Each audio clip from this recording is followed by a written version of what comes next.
Bonsoir à tous. Les titres de votre journal. Michel Kafando à la tribune de l'ONU. Le président du Faso a dans son discours exalté les valeurs de liberté et de démocratie. Le président de la transition a aussi remercié la communauté internationale qui a unanimement condamné le coup d'État du 16 septembre dernier. C'est un accueil des grands jours que les populations ont réservé aux militaires qui avaient rejoint Ouagadougou dans le but de désarmer l'ex-RSP. De retour dans leur base, ils ont été chaleureusement ovationnés par des milliers de personnes. Dans ce journal, le point de l'arrivée des loyalistes à Bobo Dioulasso, Fadangourma et à Dédougou. Le président du Faso s'est adressé hier aux 173 pays membres de l'Organisation des Nations Unies. Michel Kafando a rappelé l'épisode douloureux que le pays a traversé. À la tribune de la 70e Assemblée générale de l'ONU, le président du Faso a présenté la liberté et la démocratie comme des canons universels. Le point avec nos envoyés spéciaux Arthur Ouedraogo et Peggy Ouedraogo. L'Organisation des Nations Unies est la demeure de l'humanité pour laquelle elle est synonyme d'espoir. Son action est guidée par la charte. Cette assertion du secrétaire général des Nations Unies intervient au moment où cette année 2015 marque le 70e anniversaire de l'entrée en vigueur de la charte à laquelle 193 pays adhèrent. L'ONU s'est au fil des années imposée comme un forum mondial où les États membres échangent pour l'avènement d'un monde de paix. C'est à cette tribune que le président du Faso a tenu à saluer les actions diverses qui ont abouti à ce déplacement de New York lorsque tout semblait perdu. Oui, devant cette assemblée, je suis venu exalter la liberté, la vraie liberté, celle dont rêvaient les révolutionnaires de 1789, et à laquelle aspirent aujourd'hui encore tant et tant d'êtres humains. Je veux exalter la liberté tout court. Pour en avoir été privé récemment, j'en mesure désormais le prix. Devant cette assemblée, je suis venu saluer la démocratie, devenue aujourd'hui un canon universel.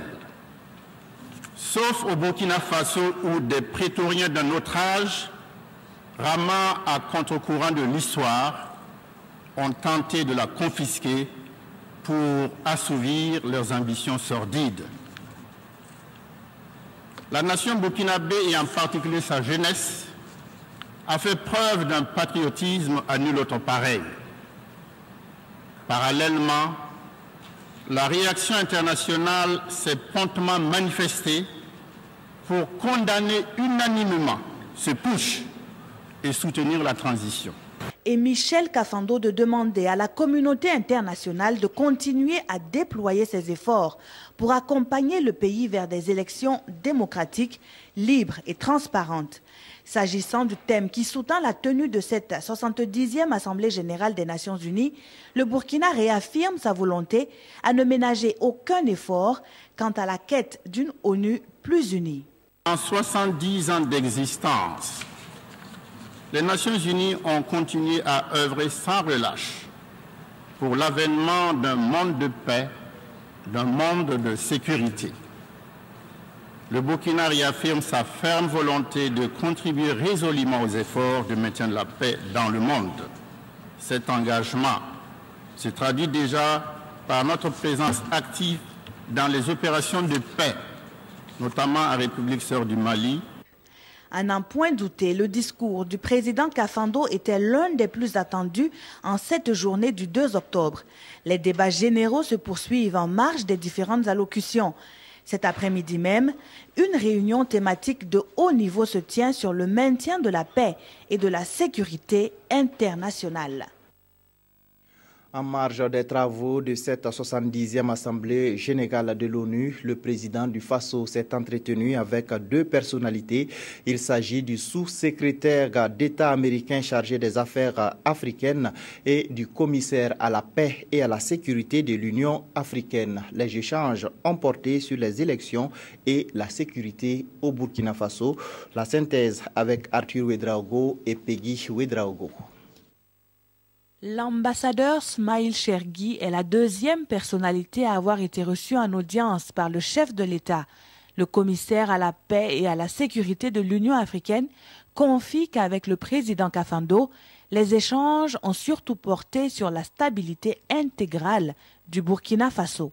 J'ai tenu à venir le voir pour le féliciter et à travers lui le peuple du Burkina Faso pour cette grande victoire de la démocratie et de la justice, et qu'une fois ces événements qui sont mis derrière, même si nous avons perdu des vies humaines, force est revenue à la loi.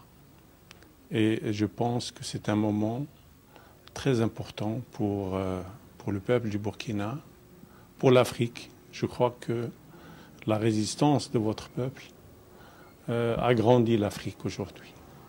Un peu plus tôt dans la matinée, l'honorable Linda Thomas-Greenfield s'est entretenue avec le président du Faso dans sa suite 1818 de l'hôtel Lexington.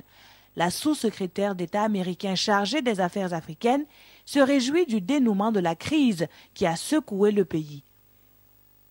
Je lui ai demandé de faire un point de situation par rapport aux événements qui s'étaient produits dans le pays durant la semaine écoulée. Je lui ai également fait part des condoléances de la part du gouvernement des États-Unis compte tenu des décès, des morts qui ont lieu lors de ces événements. Des élections anticipées, c'est ce qu'attendent les États-Unis pour le Burkina Faso, ajoute-t-elle. Sur ce point, le président Kafando rappelle l'urgence du moment tout en rassurant quant au redémarrage du processus électoral. Il y a des choses qu'il faut faire avant d'aller aux élections. Les élections, c'est clair et net. Nous allons les organiser dans le meilleur délai, mais il nous faut quand même régler des problèmes qui sont là, réels. Normalement, aujourd'hui, nous voulions procéder à l'inhumation de tous ces jeunes qui sont morts face à la soldatesque. Bon, maintenant, ça ne se fera pas. Il va falloir attendre une semaine. Après ça, nous avons une cérémonie d'hommage pour ces jeunes-là. En dehors de ça, avant d'aller aux élections, il y a des questions qui se sont posées. Ce coup d'État est venu révéler un certain nombre de choses. Il va falloir les mettre carte sur table, discuter, pour voir s'il y a d'autres solutions qu'on peut trouver. Le séjour new-yorkais du président Kafando se poursuit avec une rencontre prévue ce 3 octobre avec les Burkinabés vivant dans le pays. Et sur la question sécuritaire, le président du Faso assure que la situation est sous contrôle, hormis la concentration des armes en un seul lieu. Pour Michel Kafando, il va falloir panser les blessures et aller de l'avant. Nous pensons que la situation est sous contrôle.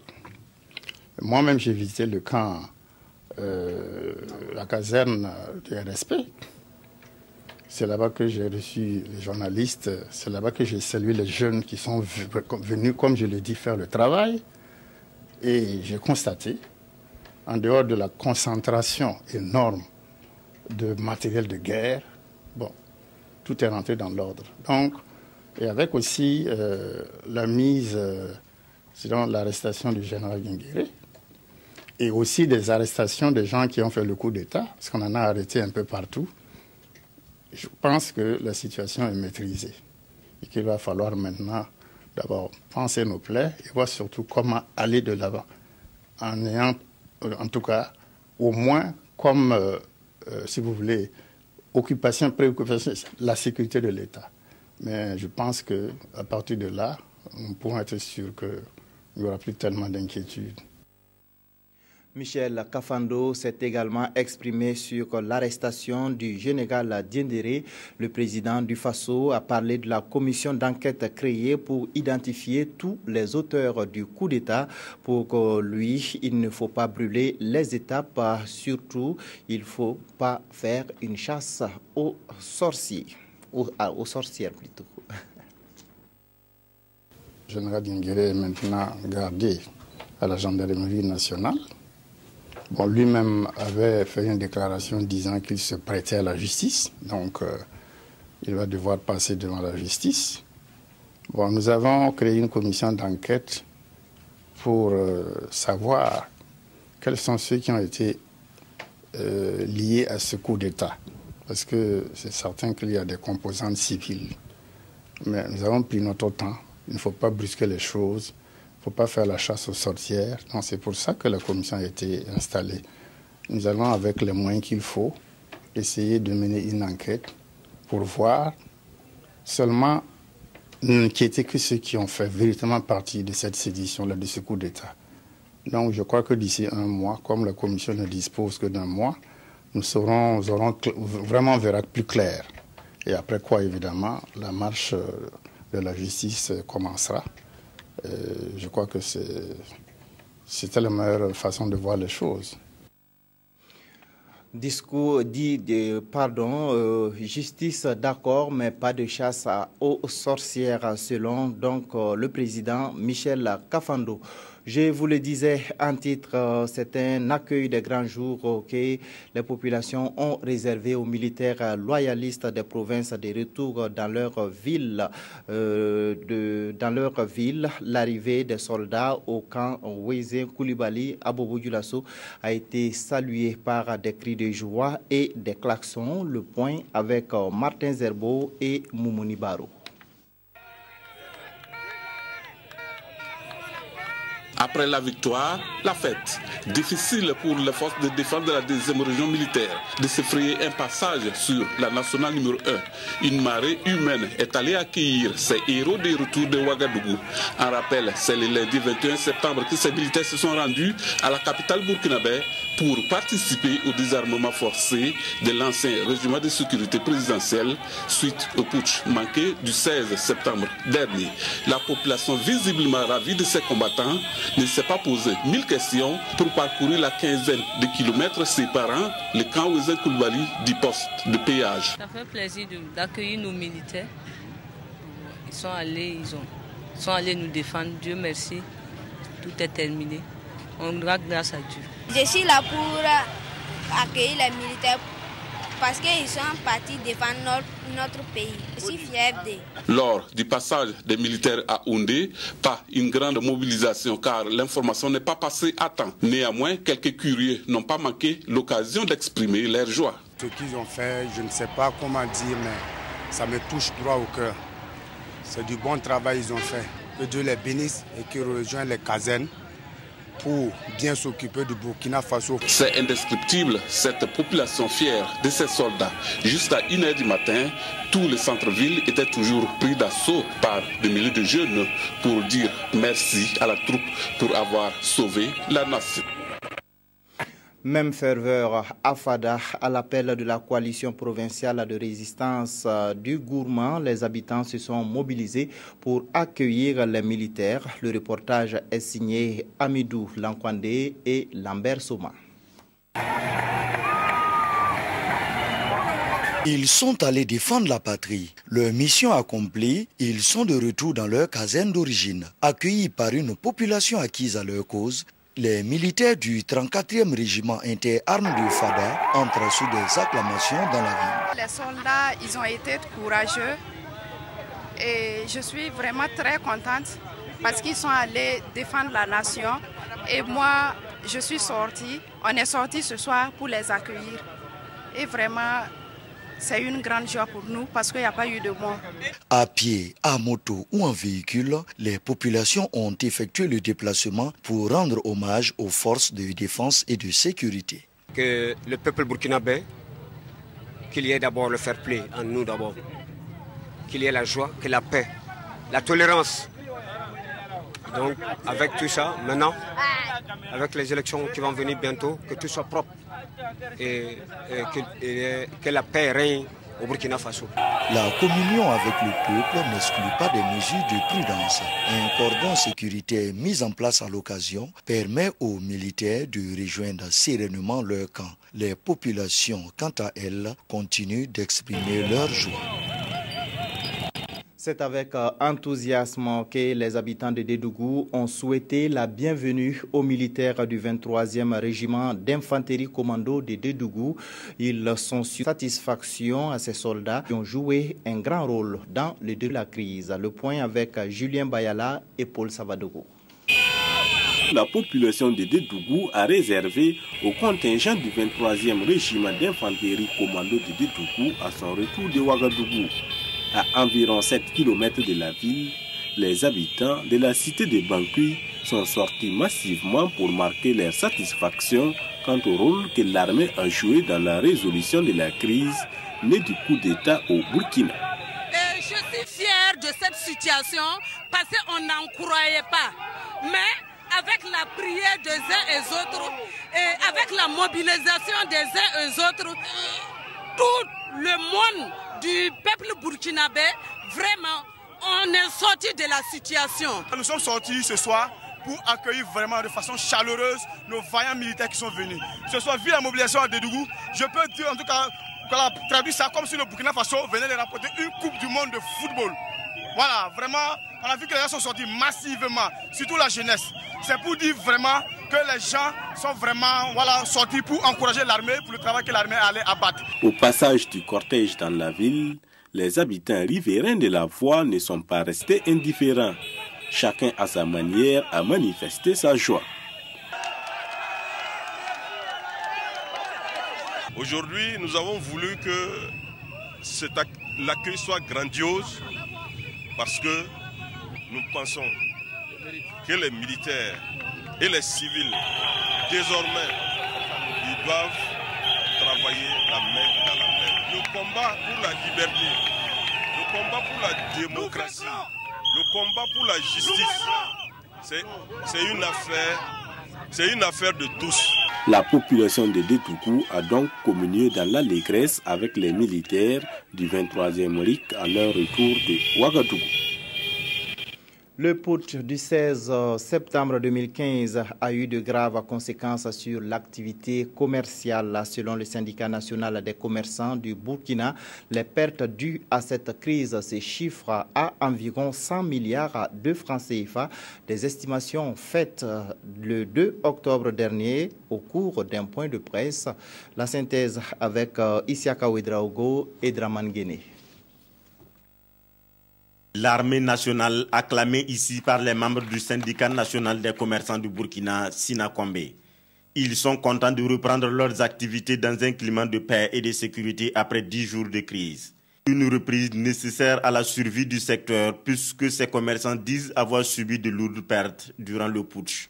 Si l'État a évalué 50 milliards ces pertes sur la douane et les impôts, nous croyons que les pertes à notre niveau doivent être estimés à des centaines de milliards parce que l'impôt, c'est un minime pourcentage des revenus des commerçants.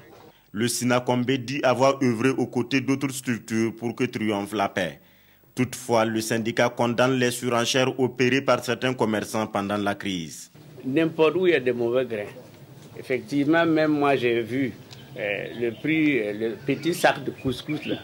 Mais les vendus à 1200, or c'est quelque chose qui était à 800. Ça veut dire que, bon, bien sûr, c'est des commerçants véreux, il faut m'excuser. Ils sont véreux et c'est des gens qui ne cherchent pas le lendemain. Le Sinakombe demande du gouvernement un regard particulier à l'endroit des commerçants qui sont menacés de faillite après la crise afin que ceux-ci repartent sur de bons pieds. En fin de mission au Burkina Faso, la représentante résidente de la Banque mondiale a fait ses adieux hier au chef du gouvernement. Après 3 ans passés au pays des hommes intègres, elle a rassuré le Premier ministre de l'engagement de son institution à accompagner le Burkina Faso. On écoute au micro de Gérard Sommet et Jérémy Ouedraogo. Merci Tempson à sa sortie d'audience. Merci Tembon plutôt. C'est pour dire au revoir à Monsieur le Premier ministre.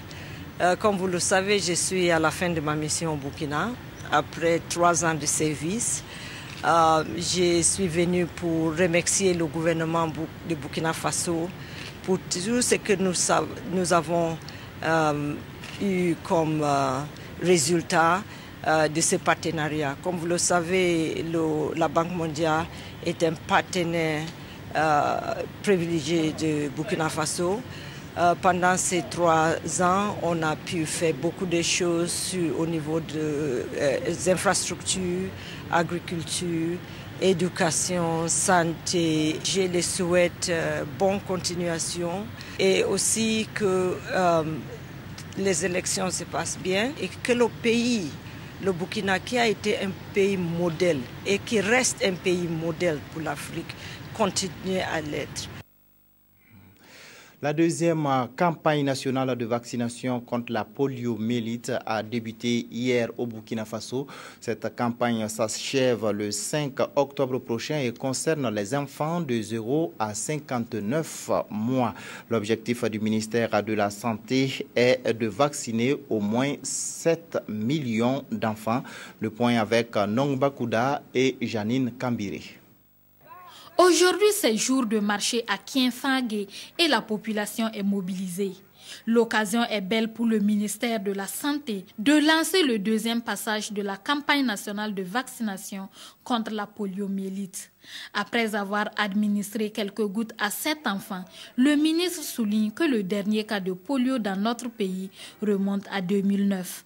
Des résultats encourageants certes, mais la vigilance doit être renforcée. Même s'il y a eu un pas de géant que nous avons pu franchir, il est important que nous puissions renforcer d'abord la surveillance et renforcer toujours la lutte à travers ces différentes campagnes pour lesquelles je voudrais en tout insister sur l'adhésion des parents, sur l'accompagnement de l'ensemble des acteurs. L'OMS et l'UNICEF participent à cette lutte et promettent de toujours rester aux côtés du Burkina. Vous savez, depuis 1988, l'OMS a lancé l'initiative d'éradication de la poliomyélite. Et il faut se féliciter que le Burkina Faso ait les résultats que nous avons. Ça contribue ainsi à faire de telle sorte que l'Afrique soit totalement libérée. Nous appelons toutes les mamans, toute la communauté, et les papas aussi surtout, pas oublier les papas, à se mobiliser pour pouvoir que cette campagne soit la plus réussie possible. Au terme de cette campagne prévue pour durer 4 jours, du 2 au 5 octobre, le ministère de la Santé entend vacciner au moins 7 millions d'enfants dont l'âge est compris entre 0 et 59 mois à travers tout le pays. Il s'agit pour lui d'éradiquer totalement et durablement la polio au Burkina Faso. Partager l'expérience du Ghana en matière d'assainissement communautaire et prospecter les pistes de sa mise en œuvre au Burkina Faso, c'est l'objectif d'une rencontre des acteurs de l'approche assainissement total portée par les communautés. La rencontre s'est tenue hier à Ouagadougou sous l'égide du programme USAID WAWATCH. Le point avec David Bambara et Abdelaziz Yagibou. Face à l'absence d'infrastructures adéquates d'hygiène et d'assainissement et au phénomène de défécation à l'air libre, le Burkina gagnerait, selon l'USAID WAWATCH, a opté pour l'approche assainissement total portée par les communautés, ATPC sans subvention. Expérimentée avec succès au Ghana, ATPC sans subvention est une approche qui consiste à la construction de latrines par les communautés sans subvention extérieure. À cet atelier de Ouagadougou, il est question pour les acteurs chargés de la mise en œuvre du programme USAID WAWATCH qui sont allés s'imprégner de l'expérience ghanéenne de partager les leçons apprises sur le terrain. Le gouvernement américain et les autres partenaires ne pourront pas toujours être là pour soutenir ou construire des latrines. Donc il est important de sensibiliser les communautés rurales et partout ailleurs pour qu'elles-mêmes, si elles sont sensibilisées et conscientisées, puissent prendre en charge ce volet. Et ce matin, nous faisons un atelier de restitution parce que ce sont des expériences qui ont été menées au nord Ghana et nous tenons à ce que ces expériences-là soient partagées. Mise en œuvre en 2011 par l'Université internationale de Floride, le programme USAID WAWATCH est financé par le peuple américain. Depuis le démarrage de ces activités, il aura permis à plus de 60 000 personnes de bénéficier d'une source d'eau potable. Plus de 25 000 personnes des pays couverts par le programme, que sont le Niger, le Ghana et le Burkina, ont eu accès à un assainissement adéquat. 124 jeunes spécialisés dans le dépannage et la maintenance des tracteurs viennent d'achever leur formation à l'Institut de formation en développement rural de Bagré, des compétences qui seront sans doute utiles aux nombreux producteurs qui exploitent les terres irriguées de Bagré. Pour le point avec Mamadou Dabiré et Viviane Tiendrebego. Travailler la terre au tracteur, conduire l'engin et le réparer quand le besoin se fait sentir, Voici un échantillon des compétences que ces 124 jeunes ont acquis à l'Institut de formation en développement rural. La formation a eu lieu sur 4 axes, l'agriculture, l'élevage, la pisciculture et le commerce. Yves Gabin Ibeogo compte se lancer dans la production du riz. On connaît déjà le processus de production du riz. Donc avec ça seulement, on va suivre le calendrier d'exploitation et la fiche technique de production seulement. Le pôle de croissance de Bagré a déjà pris des dispositions pour accompagner ces jeunes diplômés. Nous avons environ 31 jeunes qui veulent s'essayer dans la production agricole et nous mettons 31 hectares à la disposition de ces 31. Avec la Banque mondiale, nous avons organisé un concours des meilleurs projets innovants et ces jeunes ont reçu au total 60 millions de francs CFA pour commencer leurs premières activités. Pour les 124 jeunes de cette première promotion, la formation a été gratuite. C'est Bagré Pôle, le gouvernement et le SND qui l'ont financé. C'est aussi l'occasion pour moi de saluer à juste titre le Service national de développement pour non seulement ses initiatives de diversification de la formation des jeunes appelés, mais aussi pour l'exemple de partenariat combien salutaire noué avec Bagré Pôle pour l'accompagnement de la formation des jeunes. Ces 124 agents du développement rural ont reçu chacun au moins 500 000 francs CFA pour démarrer leurs activités. Le parrain a ajouté aux 3 premiers de la promotion des enveloppes allant de 250 à 100 000 francs CFA. Les hebdomadaires de cette semaine analysent les raisons du coup d'État du 16 septembre dernier. Autre sujet abordé dans leur colonne avec humour, le nouveau vocabulaire né au Burkina Faso pendant le coup d'État. La revue des hebdos, c'est avec Evelyne Dabiré. Vos hebdomadaires se sont intéressés aux raisons du coup d'État de Diendéré. L'Indépendant compte 4 principales raisons qui pourraient justifier ce coup. Premièrement, avec le départ de Blaise Compaoré, Gilbert Diendéré a perdu le pouvoir et tout soutien, alors que dans l'affaire Thomas Sankara, il devrait être entendu par le juge d'instruction. Deuxièmement, explique ce journal, le Premier ministre Isaac Zida a échappé à ses ordres. Poursuit l'Indépendant, il a été inquiété suite à son audition par la Commission de réconciliation nationale. 4e raison évoquée, Gilbert Diendéré ne peut pas imaginer Isaac Zida au grade de général au même titre que lui. Votre journal du jeudi fait écho à l'Indépendant et rappelle les dossiers dans lesquels le général serait impliqué, à savoir le dossier Thomas Sankara et l'affaire Norbert Zongo. L'étau se resserrait donc autour du général, estime Gigi. Mais pour ce journal, le motif réel de Diendéré à travers ce coup était de garder la même mise sur l'armée, la police et la gendarmerie dans un premier temps. La deuxième autre aspiration évoquée est que Diendéré n'entendait pas voir un candidat issu d'un parti autre que le CDP diriger le Burkina Faso. Diendéré a senti la fin des haricots. Il a tenté un coup d'État qui a avorté. L'Indépendant tire alors cette conséquence. Fatou Diendéré ne sera pas première dame du Faso. Ces hebdomadaires à l'unanimité font aussi cas du nouveau vocabulaire riche d'une dizaine de mots nés du putsch. L'Observateur du dimanche explique, photo à l'appui, le verbe léoncé qui veut dire dormir. Voilà qui referme cette édition. Merci de l'avoir suivi. Je vous retrouve demain.